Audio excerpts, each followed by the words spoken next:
오늘 제목은 또 우리 항상 그러듯이 또 요절 말씀에서 가져왔습니다. 10절 이 요절인데 이는 그들인데 그들이 누구냐면 바로 10절에 나와 있듯이 불의의 모든 속임으로 멸망하는 자들에게 있으리니, 그러니까 멸망하는 자들입니다.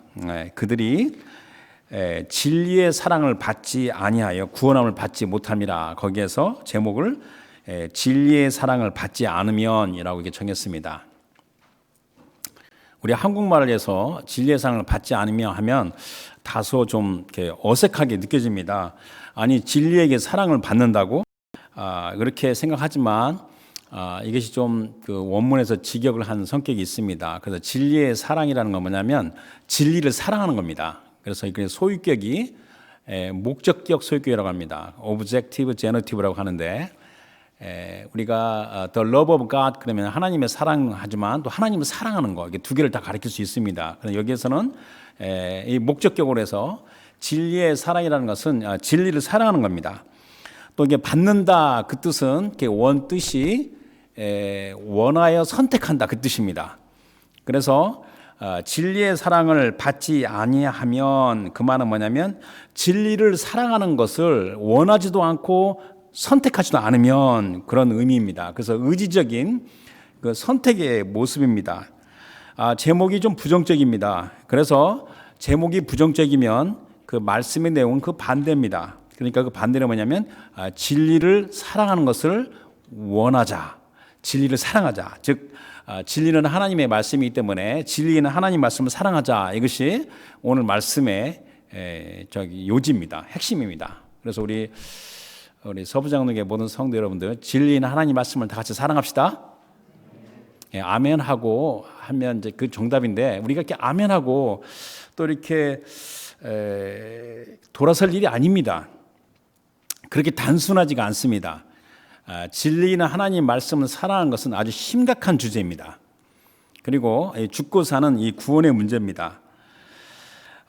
이 마지막 때 가장 위험한 것이 이게 불의의 미혹, 디셉션인데, 그 이 미혹에서 자기 자신을 지키고 굳게 서서 좀 열매를 맺기 위해서는 반드시 진리를 사랑해야 되는 겁니다. 이에 대해서는 양보가 있을 수가 없습니다. 살아계신 주 하나님을 믿고 섬기는 신앙생활 가운데 시간이 지나면서 확연하게 이렇게 피부로 느껴지면서 그 믿음으로 이렇게 표출되는 그런 원칙들이 있습니다. 삶의 원칙들이, 그러니까 제가 갖고 있는 삶의 원칙도 있죠. 여러 가지가 있는데 그 중에 제가 두 가지를 말씀을 드리고 싶으면, 첫 번째, 하나님은 변하지 않으신다. 말라기 3장 7절 전반부에 나 여호와는 변하지 아니하나니, 그래서 영어로는 I the Lord do not change 이렇게 말씀하시는데, 원문 히브리문을 보게 되면 I가 두 번 반복됩니다. 그래서 이것은 정확하게 번역하려면 나 여호와는 결코 변하지 아니하니, 그렇게 번역할 수 있습니다. 우리 주 하나님은 어제나 오늘이나 영원토록 동일하십니다. 또 그 하나님의 속성인 하나님의 사랑도 변함이 없습니다. 제가 이렇게 일기를 쓰죠. 어쩔 때는 일기를 많이 쓰고 어쩔 때는 또 적기도 쓰지만, 제가 언젠가 개인적으로 이렇게 결단하기를 쓰기를 이렇게 썼습니다. 내가 앞으로 이 세상에 얼마나 더 살지 모르겠는데, 물론 이제 아무래도 이제 살아온 날이 더 많은 거죠. 남아있는 날보단. 그러나 내가 이 세상에 살면서 어떠한 경우에도 하나님의 변함없는 사랑을 의심하지 않겠다. 이것이 개인적으로 결단하면서 제가 아마 적은 기억이 있습니다. 야고보서 1장 17절에 온갖 좋은 은사와 온전한 선물이, 그래서 every good and perfect gift, 이것이 다 위로부터 빛들의 아버지께로부터 내려오나니 그는 변함도 없으시고 회전하는 그림자 없으시니라. 그래서 첫 번째 원칙은 하나님은 변하지 않으신다.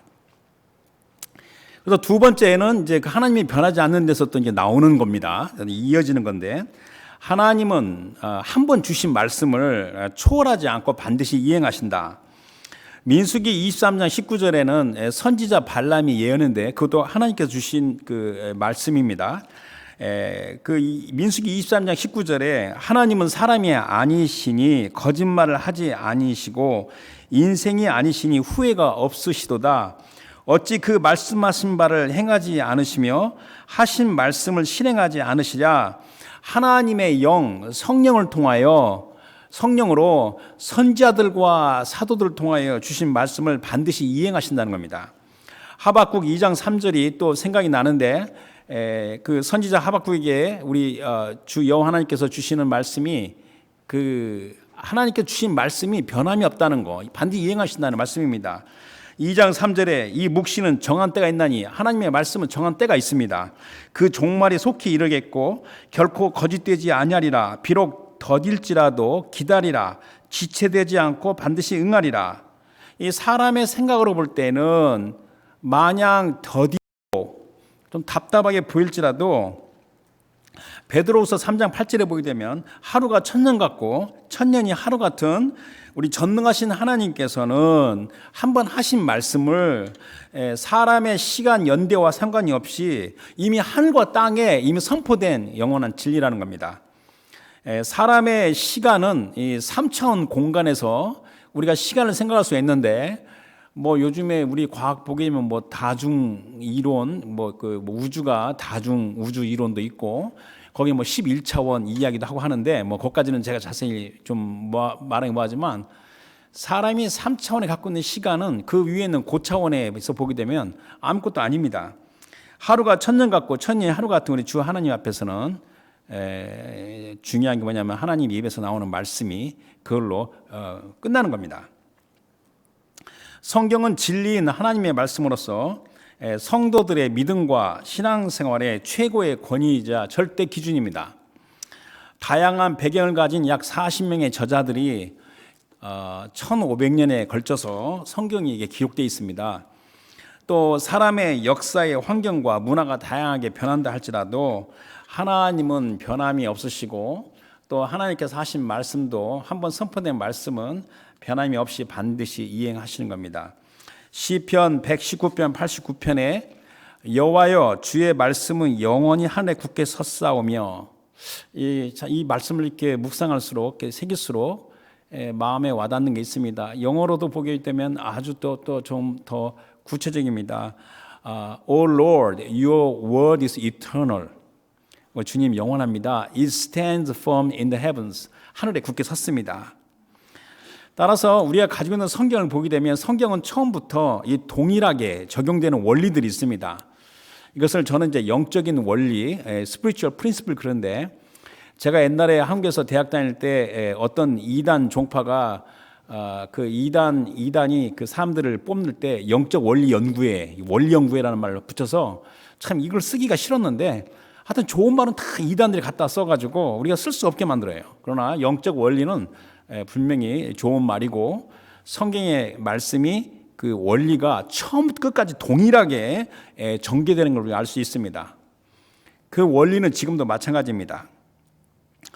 그러므로 하나님의 백성 성도들은 무엇보다도 진리인 하나님의 말씀을 사랑하고 하나님의 말씀을 사랑할 뿐만 아니라 그 말씀을 정확히 그리고 온전히 이해하도록 노력을 해야 되는 겁니다. 만일 본인이 그리스도인 성도로 가면서도 진리인 하나님의 말씀을 받고 올바로 이해하는 것을 안일하게 생각하고 노력하지 않으면 비록 그 사람이 겉으로는 멀쩡하게 보여도 실상은 위험한 상태입니다.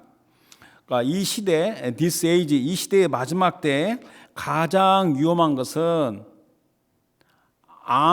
암이 아닙니다. 여러분, 암은요 매년 암 검사하는 사람들이 그렇게 많습니다. 왜냐하면 조기 발견하면 안 고칠 수가 있기 때문에. 그런데 좋은 거죠. 신체 검사하는 거는. 또 교통사고도 위험하다고 생각할 수 있고 각종 재난이 있고 또 이 코로나 바이러스 팬데믹이 위험하다고 생각을 하는데 물론 위험하죠. 그거보다도 훨씬 더 위험한 것은 하나님의 말씀 진리를 거스리는 불의의 미혹입니다. 대개 사람들은 이 미혹에 빠지는 것은 진리를 모르기 때문에 빠지는 겁니다. 아무리 사람이 똑똑해도 소용이 없습니다. 또 이 눈에 보이는 현실에 의해서 자꾸만 마음이 이렇게 다운되고 이렇게 착잡해지면서 뒤로 물러서는데 침체되는데 예를 들면 여러분들 주위를 보십시오. 하나님을 믿지 않아도 아주 잘 사는 사람들이 굉장히 많습니다. 그걸 시기하라는 말은 아닌데 더 심각한 건 뭔지 아십니까? 간혹 보게 되면 하나님을 진실하게 믿고 의롭게 사는 자인데 오래 살지 못하고 일찍 세상을 떠나는 경우를 봅니다. 이런 경우를 보면서 마음의 의문과 당혹감이 일어나는데 뭐 사람이 정직해야 되죠. 근데 아직도 그 수준밖에 안 되냐 우리가 하는데, 이와 관련해서 성경 두 말씀을 보고 넘어가려고 합니다. 첫 번째는 잘 알고 있는 그 시편 73편 아삽의 시인데 17절 18절에 하나님의 성소에 들어갈 때야 그들의 종말을 내가 깨달았나이다. 주께서 참으로 그들을 미끄러운 곳에 두시며 파멸에 던지시나니. 여러분들, 우리가 눈에 보이는 현실, 이거에 대한 진정한 평가는 종말론, 이 종말론에 대한 정확한 이해가 없으면 올바로 평가할 수 없습니다. 또 이사야 50장 1절 2절에는 이런 말씀이 있습니다. 의인이 죽을지라도 마음에 두는 자가 없고 진실한 이들이 거두어감을 당할지라도 깨닫는 자가 없도다. 의인들은 악한 자들 앞에서 불려가도다. 이 말이 이게 개역 개정 성경인데, 이 개역 성경에서는 그 의인은 화액전에 취하여 감을 입은 것인 줄로 깨닫는 자가 없도다. 이걸 좀 설명하는 게 오늘 시간이 아니기 때문에 안 하는데, 자, 이 진실한 이들이, 진실하고 의로운 자들이 악인들 앞에서 하나님 먼저 데려가셔요. 이것을 깨닫는 자가 없다는 말입니다. 그래서 그들은, 이 의인들은 평안에 들어간다니 바른 길로 가는 자들은 그들의 침상에서 편히 쉬라. 그래서 여러분들 일찍 죽으라는 이야기 아니라 하나님이 허락하신 시간 동안에 열심히 살다가, 하지만 때가 돼서 충분히 다 살고 하나님 데려가신 것은 하나님 그건 복입니다. 앞으로 이 세상은 갈수록 과거에 비교할 수 없는 더 어마어마한 도전과 어려움이 있을 거기 때문에 할 일 다 하고 세상 떠난 사람은 복된 자입니다. 따라서 눈에 보이는 현실에서 불의의 속임수인 거짓 진리로 이 미혹되는 경우를 방지를 해야 되는데, 이런 경우는요 진정한 평안이 없습니다. 그 다음에 영원한 생명이 없습니다. 영원한 운명에 대해서 기대를, 소망을 가질 수 없습니다. 그래서 미혹이 가장 위험한 겁니다. 만일 이 진리는 하나님의 말씀이 그 기준이 되는 것이 아니고 오히려 주위에 많은 사람들의 생각과 그 모습이 기준이 돼요. 그러니까 영어로 말하면 like many others, 다른 사람과 똑같이 그렇게 느끼고 생각한다면 이게 포스트 모던 시대의 이 모습입니다. 성경에서 말하는 그 멸망이 무엇을 한번 진지하게 생각해 볼 필요가 있습니다. 너무나 건성으로 살지 말고 우리 주님께서 멸망을 말씀하실 때 그 멸망이 뭔지를 한번 곰곰이 생각해 볼 필요가 있습니다. 마태복음 7장 13절 14절에 예수님께서 하신 말씀이 좁은 문으로 들어가라. 멸망으로 인도하는 문은 크고 그 길이 넓어 그리로 들어가는 자가 많고, 그러니까 대다수의 사람이 다 그 멸망으로 가는 문으로 들어간다는 말씀이죠. 14절에 생명으로 인도하는 문은 좁고 길이 협착하여 찾는 자가 적음이라. 이게 소수의 무리죠. 여러분들 민주주의의 원칙을 아시죠? 민주주의는 대의의 정치이기 때문에 대다수의 사람이 원하는 것을 위해서 하는 게 민주주의입니다. 자, 민주주의 원칙에 따라 투표를 하게 되면 이 넓은 문, 멸망으로 가는 사람들의 문은 사람이 그쪽으로 투표를 할 거고, 생명으로 가는 좁은 문을 투표하는 사람은 적은 숫자잖아요. 그러니까 민주주의 원칙으로 투표를 하게 된다면 멸망으로 인도하는 문이 옳고 그게 진리가 되는 겁니다.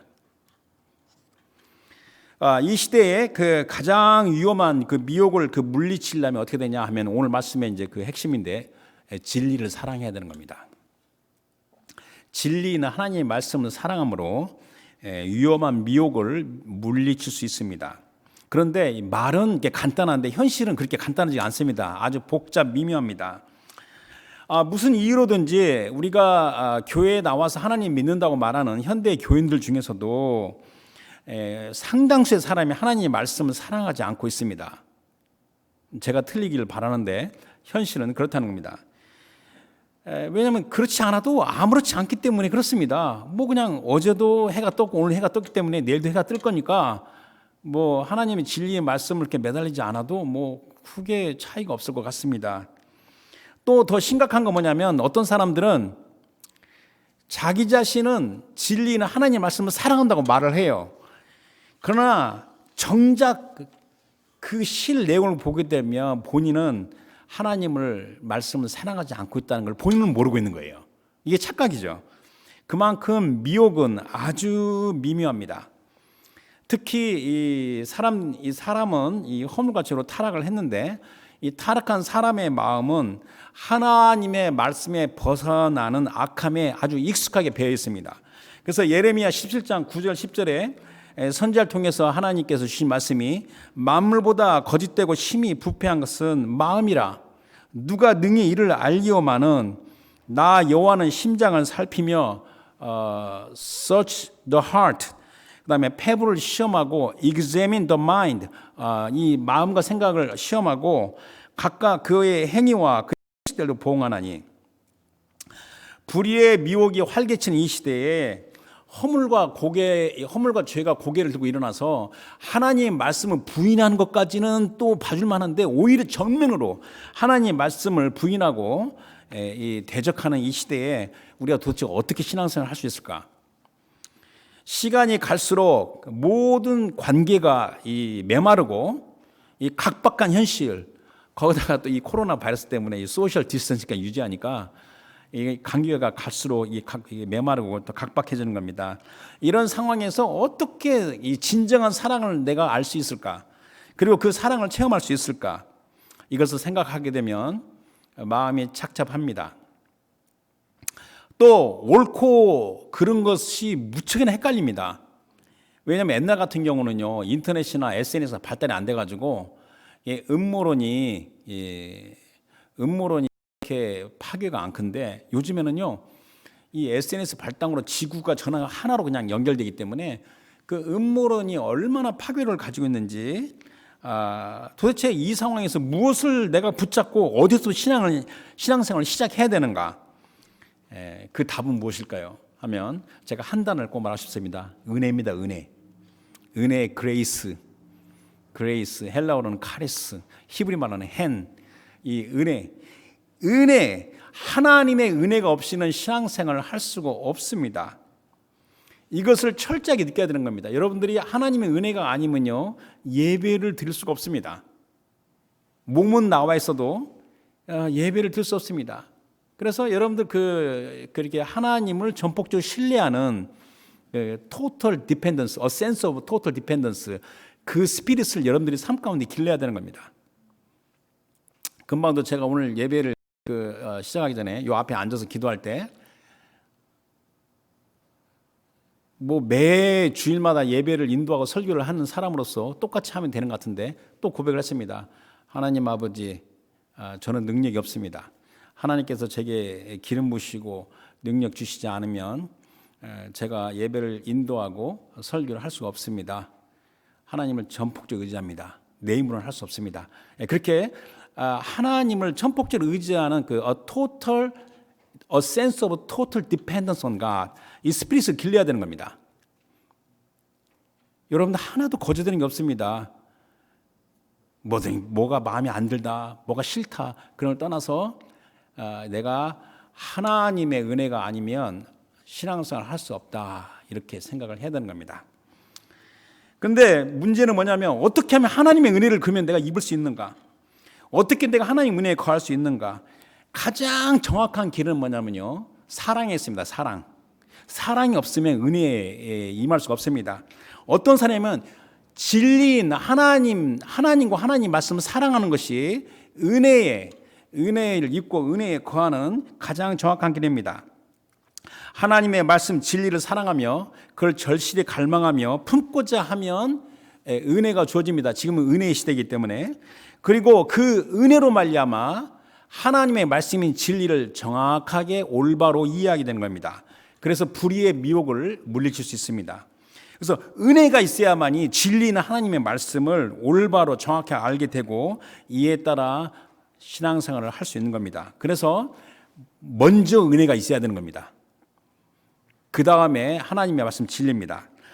요한복음 1장 14절에 말씀이 육신이 되어 우리 가운데 거하심에 우리가 그의 영광을 보니 아버지 독생자의 영광이요 은혜와 진리가 충만하더라. 그래서 은혜도 중요하고 진리도 중요하지만 은혜와 진리의 순서도 중요합니다.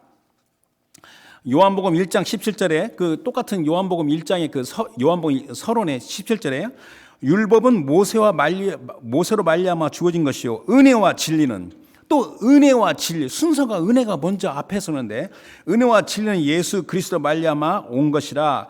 그래서 아니 요한복음 1장에 은혜와 진리를 말할 때 순서가 은혜와 진리인데 또 두 번 이렇게 반복 나오죠.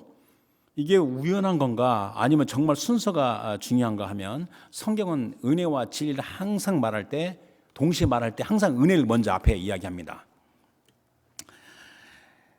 그래서 뭐 이 예를 들면 끝이 없습니다. 그래서 제가 생각나는 김에 구약에도 은혜와 진리를 말할 때는 항상 은혜를 먼저 말하고 진리를 그 다음에 말합니다. 그래서 사무엘하 2장 6절에 다윗이 그 사울을 장사시킨 길라 야베스 사람들에게 하는 말이, 너희가 이 일을 하였으니 이제 여호와께서 은혜와 진리로, 자 여호와께서 은혜와 진리로 너에게 베푸시길 원하고 나도 이 선한 일을 너희 갚으리니. 하나님의 신앙을 올바로 한 사람은, 신앙생활 올바로 한 사람은 믿음의 조상 때부터 은혜와 진리라는 말을 수없이 들어온 겁니다.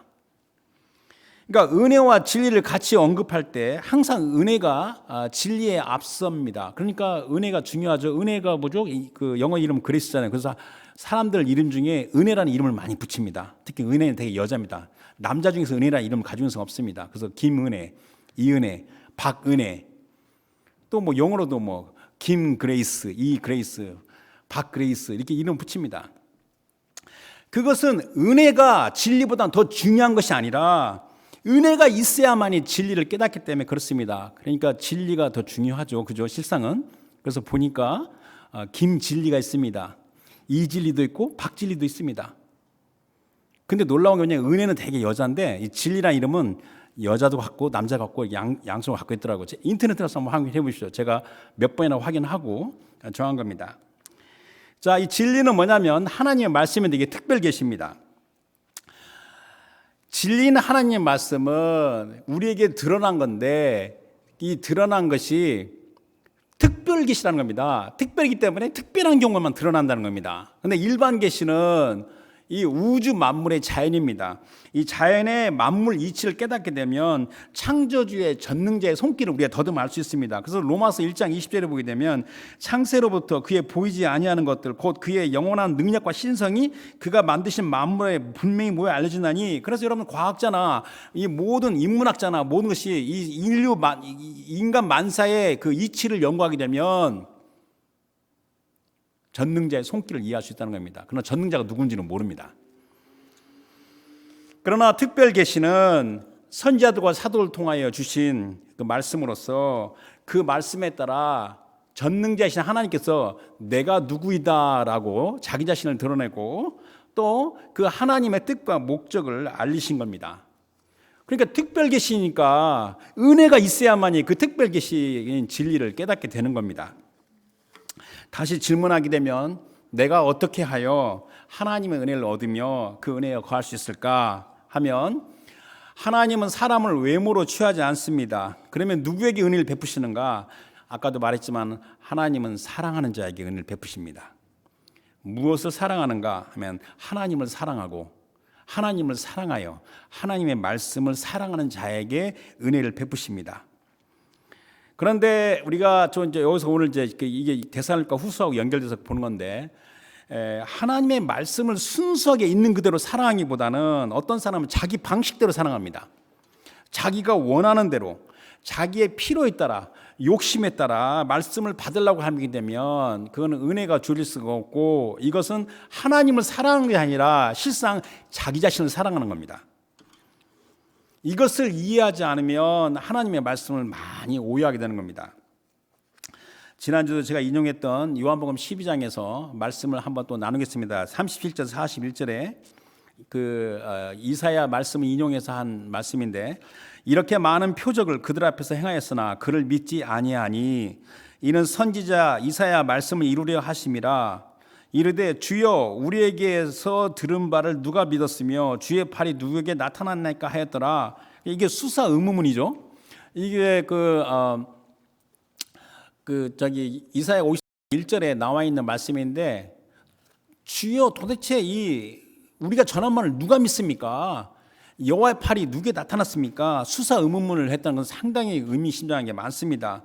믿는 자 믿고 믿지 못하는 자 못 믿는다는 걸 가르치는데 39절에 그들이 능히 믿지 못하는 것은 이 때문이니 곧 이사야가 다시 일렀을 때 그들의 눈을 멀게 하시고 그들의 마음을 완고하게 하셨으니 얼라? 하나님께서 그들의 마음을 완고하게 하고 눈을 멀게 했다? 이는 그들로 하여금 눈으로 보고 마음으로 깨닫고 돌이켜 내게 고침을 받지 못하게 하려 함이라 하였음이더라. 그러니까 한마디로 은혜가 주어지지 않았다는 겁니다. 이사야가 이렇게 말한 것은 주의 영광, Jesus Glory를 보고 주를 가리켜 말한 것이라. 이 요한복음 12장에서 말하는 거는 신앙생활 처음 시작한 사람은 이 부분에서 많이 넘어가요. 제 친구 중에서 그런 사람이 있었어요. 아니, 하나님께서 그 사람의 눈을 멀게 하고 마음을 완고하게 해서 믿지 못하게 해놓고는 믿지 않는다고 뭐라고 하면 도대체 이게 어떻게 된 거냐? 그렇게 생각하는 것은 아주 초급 단계, 이 하나님의 말씀 영적 원리를 이해하지 못해서 그렇습니다. 다시 오늘 아침에도 제가 그 출애굽기 7장부터 쭉 봤는데 출애굽기에 그 애굽에다 10가지 재앙을 하나님께서 허락하시잖아요. 내리시잖아요. 그런데 보게 되면 재앙이 일어날 때마다 바로의 마음이 완악해서 듣질 않아요.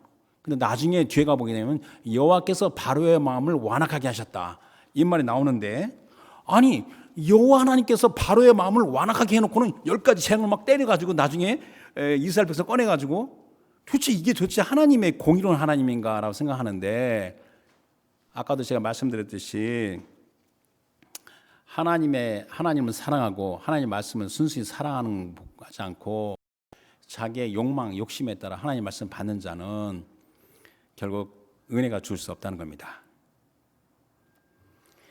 신약, 구약, 성경 전체에서 오늘 본문으로 택한 데살로니가 후서 2장은 주 예수 그리스도의 강림하심, 그러니까 재림이죠. 재림 전에 마지막 때 현상으로 적그리스도의 미혹의 활동을 가장 상세히 전하는 말씀입니다. 또 상세히 전하는 말씀만큼 해석도 어렵습니다. 하지만 분명한 것은 악한 자, 적그리스도의 미혹은 사람이 생각하는 것보다 훨씬 강력하다는 겁니다. 대적 사탄은 수많은 사람들을 미혹하여 구원을 받지 못하게 합니다. 그래서 제가 본문을 택하지 않았지만 3절에 보게 되면 먼저 배교하는 일이 있고 이런 말이 있습니다. 이 배교가 우리 헬라어로는 아포스타시아 하는데 영어로는 어파스터시, 이게 배교입니다. 이게 뭐냐면 이 변주라는 겁니다. 이건 불신자들을 가리키는 게 아닙니다. 하나님을 믿는다고 하는 그 무리 가운데서 일어나는 현상입니다. 이게 왜 일어납니까 하면 바로 대적 원수의 미혹 때문에 그렇습니다. 그래서 오늘 9절과 10절을 한꺼번에 보도록 하겠습니다. 9절 10절에 악한 자의 나타남은 사탄의 활동을 따라 모든 능력과 표적과 거짓 기적과 불의의 모든 속임으로 멸망하는 자들에게 있으리니 이는 그들이 진리의 사랑을 받지 아니하여 구원함을 받지 못함이라. 이 9절에 악한 자라고 나와 있는데 3절과 8절을 보게 되면 이게 불법의 사람, 멸망의 아들, 또 불법한 자 하는데, 이 악한 자는 이게 사람입니다. 사람이 어떤 사람이냐면 하나님을 대적하고 사탄의 활동에 따라 위장하고 속이고 거짓 이적과 표적을 발휘하는 사람입니다. 그는 사탄의 대리자이고 이 거짓된 진리를 주장하는데, 이 데살로니가 2장을 보다 보니까 처음부터 쭉 이렇게 보고 싶은 마음이 들지만 지금 시간이 허락이 안 되니까 일단 6절에 보게 되면 그 악한 자가 그의 때에 나타나게 하다. 이게 뭐냐면 나타난다는 건 뭐냐면 그게 계시입니다. 아포칼루토라는 이 동항사인데, 이게 요한계시록의 주 예수 그리스도의 계시를 할 때 아포칼립시스 말할 때 그 단어입니다.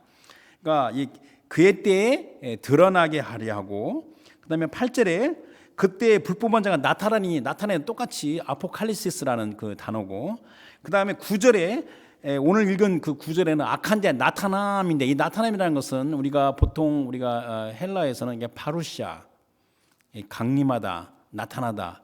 좀 있으면 이제 다다음 주부터는 우리가 대강절입니다. 애드벤트. 그러니까 예수님의 첫 번째 파루시아입니다. 나타남. 자, 이렇게 말하는 거는 뭐냐면 초자연적인 능력과 그 권능을 가지고 그 정한 때에 드러나는 현상을 가리키는 겁니다. 이 단어들이 가리키는 것을.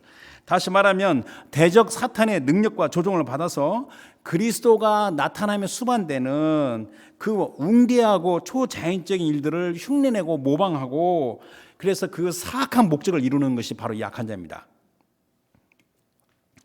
그런데 여러분들 보십시오. 자, 게으르지 말고 부지런하자 하는데 이 악한 자는요 훨씬 부지런합니다. 그리고 열심을 냅니다. 괴력을 발휘해서 동분서주하는 겁니다.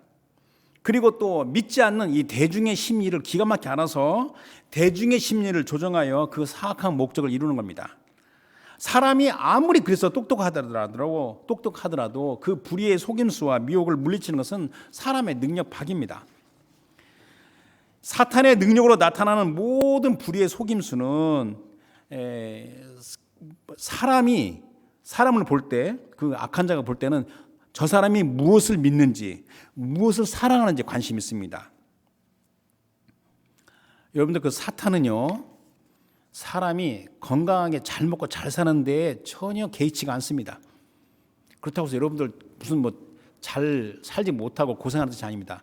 다시 말하면요, 하나님의 원수 대적 사탄은 이 세상에서 사람이 잘 먹고 잘 살고 신나게 재미있게 노는 거, 그거에 대해서 개의치를 않아요. 오직 사탄이 어디에 관심을 두냐면 사람이 무엇을 사랑하는가, 도대체 어떤 것을 믿는지, 거기에 초점, 관심이 있는 겁니다. 무엇보다도 대적 사탄이 노리는 것은 진리인 하나님의 말씀, 이 성령의 권능 그리스도 예수를 사랑하는지 아닌지를 꿰뚫어 보고 있는 겁니다.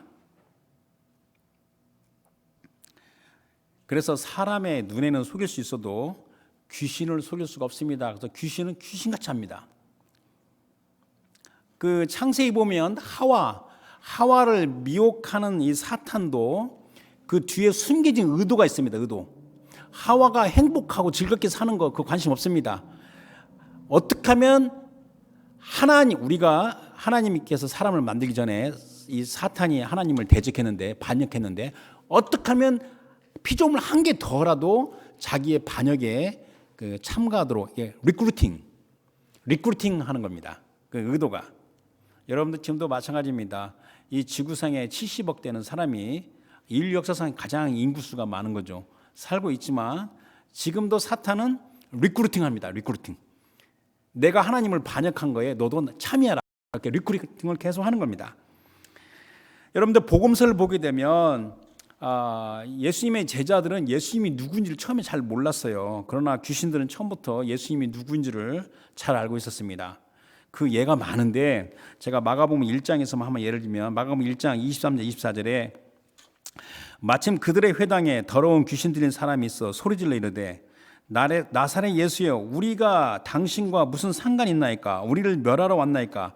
나는 당신이 누구인 줄 아오니 하나님의 거룩한 자니라. 그러면서 마가복음 1장 34절에 예수께서 각종 병이 든 많은 사람을 고치시며 많은 귀신을 내쫓으시되 귀신이 자기를 알므로. 근데 그 당시에 예수님의 제자들은 예수님이 누군지를 몰랐어요.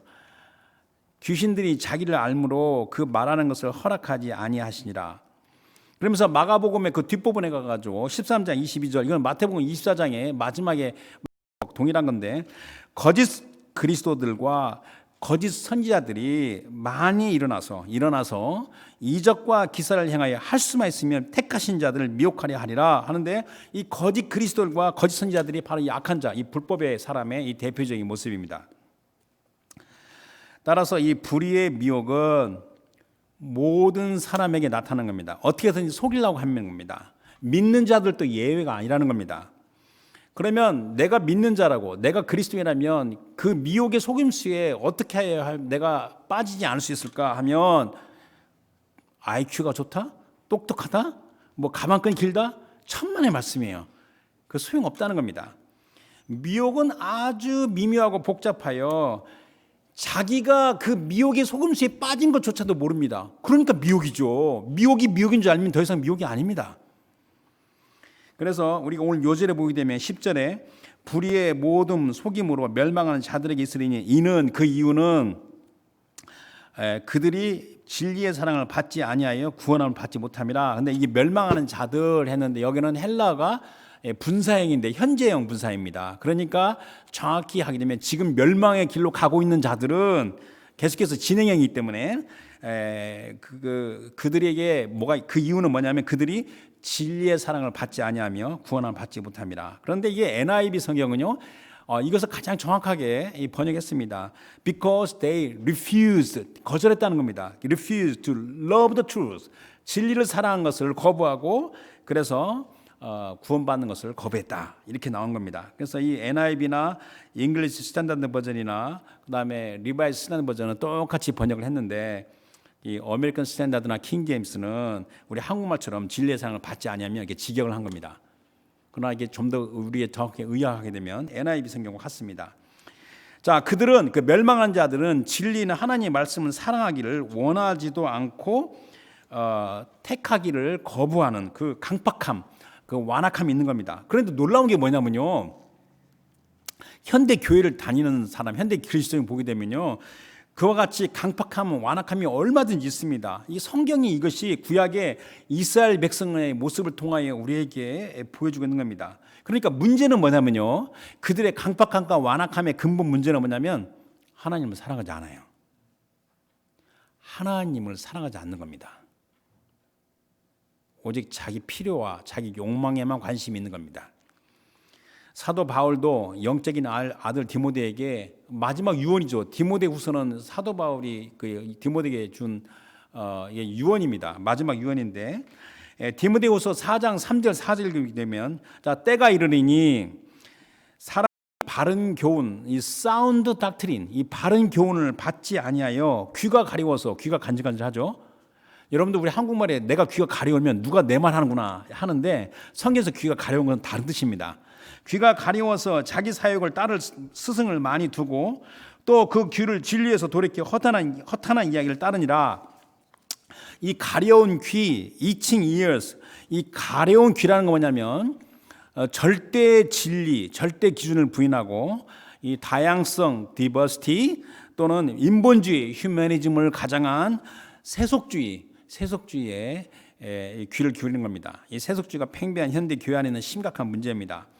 자기 사육이라고 했는데 여기는 자기 사육은 뭐냐면 이 자기가 요구하는 필요, 욕심입니다.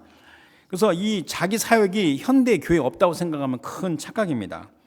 현대 교회 안에는 자기가 원하는 설교, 자기가 좋아하는 설교만 듣고자 하는 사람들이 많습니다.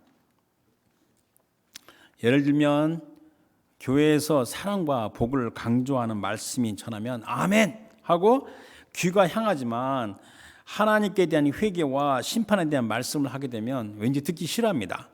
그래서 여러분들 여기 잡지책에도 많이 지적하는데 현대 교회의 특징이 뭐냐 하면 하나님께 대한 회개와 심판에 대한 설교를 제대로 할 수 없다. 이 대중적 보편주의에 빠졌다. 이렇게 판단합니다. 또 강대상에서 여러분들 보게 되면 음란과 간음을 버리고 깨끗함을 유지하라 하게 되면 싫어하는 사람도 많습니다. 왜냐하면 현대 교회 안에 이 포르노 같이 이런 음란물에 중독된 사람이 너무 많아서 이것을 치료하는 것이 상당히 심각한 문제입니다. 또 여러분들께 제가 이 이성애만 말하자면 동성애도 여러분들 동성애는요 참 제가 이해 못하는 게 많습니다. 이걸 지금 거기서 말하는 건 아닌데 이 동성애도 보면 이 파트너가 막 바뀝니다. 그래서 동성애 자체를 회개하고 거기서 치유되도록 주님께 부르짖으라라고 설교를 하게 되면 어떤 결과를 맞을지 여러분들 잘 알고 계시죠? 미국 같은 경우는 그런 설교가 되면 목사가 제일에 깜빵에 가는 겁니다. 또 영적 싸움에 대해서 설교하게 되면 거부감을 느낍니다. 나는 싸우는 걸 싫어합니다. 누가 싸우라고 그랬습니까? 우리의 싸움은 혈과 육이 아닙니다. 사람이 아닙니다. 여러분들 술을 마시면 곧 취하여 기분이 아주 몽롱해지고 좋습니다.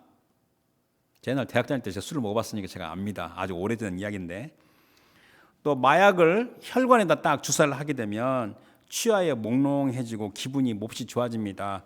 제가 이거는 들은 이야기입니다. 심지어 자기 몸무게를 못 느끼다고 합니다. 몸무게를 느끼지 못할 정도로 기분이 아주 좋다고 합니다. 술과 말과 같이 자기가 원하는 거, 자기의 필요, 욕심을 이렇게 충족시키는 그런 메시지만 따라가게 되면 아멘, 힘이 납니다. 저 설교 들으니까 아주 기분이 좋습니다. 말씀대로 될지어다. 막 힘이 나고 막 에너지가 올라오고 기분이 좋은 것 같지만 그 결과는 멸망입니다. 그러나 이 보약, 여러분들 보약을 딱 먹었는데 여러분들 오늘 보약 먹고 오늘 저녁에 막 힘이 나서도 막 뛰어 돌아다닙니까? 아니잖아요. 이 보약은 꾸준히 복용하면서 또 이게 시간이 지나면 효력이 나타납니다. 그러니까 여러분 보약과 같은 하나님 말씀이 뭐냐면 바른 교훈입니다. 하나님은 만복의 근원이십니다. 또 우리 하나님은 거룩하니까 아까도 우리 조한 집사가 기도한 것처럼 내가 거룩하니 너희도 거룩하라 하나님께서 말씀하신 것처럼 이 거룩해지고 이와 같이 이 바른 교훈을 꾸준히 받고 믿음의 인내로 지킬 때 그 효력이 나타나서 교정이 되고 성장하는 겁니다. 그래서 요한계시록 7개에 주시는 말씀 가운데 공통된 게 뭐냐면 귀 있는 자는 성령이 교회들에게 하신 말씀을 들을지어다. 그 의미를 잘 생각해야 되는 겁니다. 자, 11절 보게 되면 자, 이러므로 하나님이 미혹의 역사를 그들에게 보내사 거짓 것을 믿게 하심은 자, 이러므로가 뭐냐면 하나님의 말씀, 진리인 하나님의 말씀을 살아가면 은혜는 고사하고 미혹의 역사가 일어나서 거짓 진리인 불법을 믿게 된다는 겁니다. 그 중간은 없습니다. 이 거짓의 아비인 사탄의 거짓말을 믿게 된다는 겁니다. 그런데 여러분들 하나님께서 한번 미혹의 역사를 허락하시면요, 이렇게 보내시게 되면 그 누구도 그 미혹을 피할 수가 없습니다. 비록 감상적인 기도, sentimental prayer, 기도를 비판하는 게 아닙니다. 기도는 다 들었지만 어떤 사람은요, 이 기도할 때 그냥 감상적으로 기도하는데 아무리 그런 기도를 많이 해도 부질없는 짓입니다. 또 흔히 세상에서 말하는 평화와 사랑에 쉽게 현혹이 됩니다. 진리를 싫어하면 불법을 좋아하게 되고, 그러니까 진리를 싫어하게 되면요 중간이 없습니다. 진리를 싫어하게 되면 불법을 좋아하는 겁니다. 또 거짓을 좋아하게 되는 겁니다. 그래서 참된 것을 믿지 못하는 겁니다. 이게 얼마나 놀라운 현실입니까? 제가 거듭겨서 말하지만 이러한 미혹에서 자기 자신을 지키는 것은 오직 진리의 사랑을 받는 것, 즉 하나님과 하나님의 말씀을 사랑하고 갈망하는 겁니다. 제가 이제 말씀을 다 정리할 때 어떤 학자의 글이 생각이 났습니다. 이 학자는 그리스의 정교, 그리크 오토닥스 정교에 있는 아주 유명한 학자입니다. 물론 세상을 떠나서 지금은 이제 없지만 요 근래의 사람인데, 이 학자가 뭐라고 말하냐면 사람에 대한 하나님의 그 원래 계획을 대해서 말했는데, 사실 이것은요 우리 웬만한 사람은 다 생각할 수 있는 것 같은데 이분이 또 아주 잘 설명한 겁니다. 이 사람의 속은 하나님의 사랑으로 채우고 하나님을 갈망하도록 창조되었다. 첫사람 아담이 범죄한 근본 원인은 그가 해야 할 일을 하지 않아서 범죄한 게 아니라 그가 에덴 동산에서 하는 그 모든 일에서 오직 하나님을 사랑하고 하나님을 갈망하는 것을 무슨 이유인지 멈춘 것이다. 그게 바로 죄를 짓는 근본 원인이다. 즉 사람이 하나님을 사랑하며 갈망하지 않는 것 그 자체가 죄다. 이렇게 말하게 되면요, 그게 뭐야? 현대인에게 대한 죄의 개념은 이게 좀 다르죠. 그게 무슨 죄야? 라고 반문할 수 있지만 이 학자가 강조하는 건 뭐냐면 사람을 만들기 전에 이미 천상에는 영적인 존재들이 많이 있었는데 이 대적 사탄이 하나님을 대적하다 쫓겨났잖아요. 이 거룩하신 하나님을 대적 못하니까 하나님의 형상을 따라 지음을 받은 이 사람을 대적하는 겁니다. 그만큼 이 대적 사탄은 하나님의 형상을 따라 지음을 받은 사람이 하나님을 사랑하지 않고 갈망하지 않도록 미혹하는 겁니다. 또 하나님의 사랑을 왜곡하여 오해하게 만드는 겁니다. 그래서 이 대적 사탄은 인류에게 철저한 원수입니다. 그러나 하나님은 변하지가 않습니다. 하나님의 사랑도 변하지 않는 사랑입니다. 그래서 여러분들 하나님의 사랑을 자신의 생각이 아니라 신실하신 하나님 말씀대로 사랑해야 되는 겁니다. 그래서 요한계시록 3장 19절에 자, 무릇 내가 사랑한 자를 책망하여 징계하노니 그러므로 내가 열심을 내라 회개하라. 하나님은 사랑한 자를 책망하고 징계를 합니다.